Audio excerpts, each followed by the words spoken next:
Alhamdulillah, kami sangat terharu atas antusiasnya eh, dari rekan-rekan kami, khususnya dari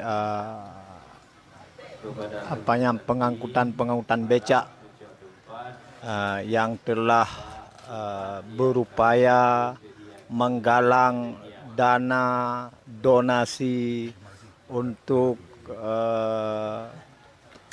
datangnya bersama-sama ingin berjumpa dengan pimpinan di Dayah Ruhul Mudi, yaitu Abiya Ruhul Mudi.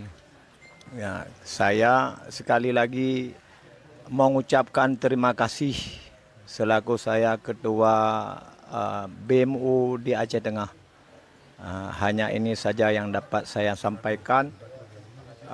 Dan juga saya berucapkan terima kasih kepada khususnya kepada donatur-donatur yang berada di Aceh Tengah, dan saya mohon dengan tulus ikhlas, mungkin ke depan insya Allah akan lebih banyak, akan Allah gunggahkan hatinya kepada donatur-donatur di Aceh Tengah.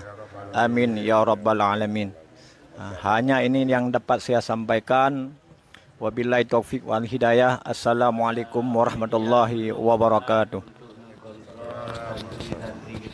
Oke, demikian bincang-bincang kita sejenak bersama warga Bapak Isabel Abu Bakar.